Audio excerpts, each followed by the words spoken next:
Waktu salatil subhi min tulu'il fajri ma lam tatlu ash-shams. At ang Fajr naman ay magsisimula ang kanyang oras pagsikat ng Fajr. Ibig sabihin, dalawa yung pagsikat. Tumingin kayo kung saan sumisikat yung araw. Kung saan sumisikat yung araw. Tingnan nyo. Kapag nagkaroon ng liwanag na paganyan yung, kasi dalawang liwanag yan. May liwanag na pataas. Ganyan. Ito, makikita lang natin ito sa mga open na lugar. Sa mga patag, farm, bundok. Kapag alimbawa dito, makakita kayo ng liwanag na ganyan, ng liwanag niya. Dito, madilim. Sa area natin dyan. Dito, madilim. Pero dito, maliwanag pataas. Makikita mo yan sa may sa bukid, maliwanag yan. Pero dito sa kaliwat kanan, madilim. Ito, sinungaling yan. Sinungaling na Fajr. O, pati Fajr sinungaling. Hindi pa Fajr yan. Pwede ka pang kumain, pwede ka pang uminom kung fasting ka. Naintindihan?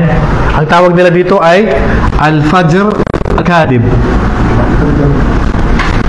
Al-Fajr Al-Kadib. Ang tawag nila dyan. Ngayon, kapag yung yung sikat niya is pag ganyan na, ito maliwanag, ito madilim sa taas. Pag ganyan ang liwanag niya. Naintindihan? So dito totoong Fajr o Al-Fajr As-Sadiq. As-Sadiq. Okay? Dito Fajr na yan. Ganyan ang liwanag niya pag ganun. So kung nakuha nyo yung oras ng Fajr, so Fajr na yan. So ang Fajr na yan, pagpasok niya, magtatapos ang oras niya pag sumikat na yung araw. Hanggat hindi pa sumisikat ang araw, wala ka pang kasalanan. So sa mga oras na binanggit ko, wala kang kasalanan hanggat hindi pa matatapos yung mga oras ng sala. At hindi, ibig sabihin, yan ay tinatawag na pagpapaliban ng sala. Ang pagpapaliban ng sala, ano ibig sabihin ng pagpapaliban ng sala? Natapos na ang oras ng sala na yan, doon ka pa magsasala, tapos na oras niya. So, yun yung tinutukoy natin sa pagpapaliban ng oras ng sala, magsasala ka ng sala sa hindi na po niya oras. Nakuha nyo? Okay. Medyo tumataas yung dugo ko eh. Ano bang pagkain pag nag-high blood? Ha? Kapsa bro. Kapsa? Dadagdagan niyo yung ano ko ah. Yung ano ba? Yung aplakan ni bro? Ha? Al-Fajr As-Sadiq madalim.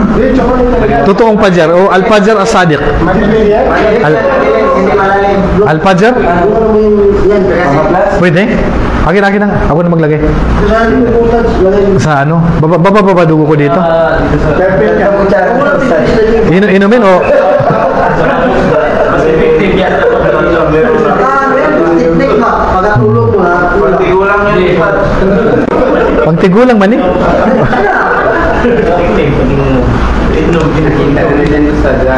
Okay, sige. So nakuha niyo yung 5 oras na ng sala kahit walang relo. Pwede natin masundan ang mga oras ng sala. Okay, dagdag kaalaman. Ustad, may tanong, ano ba talagang oras ng Sunan Rawatib? May mga tanong.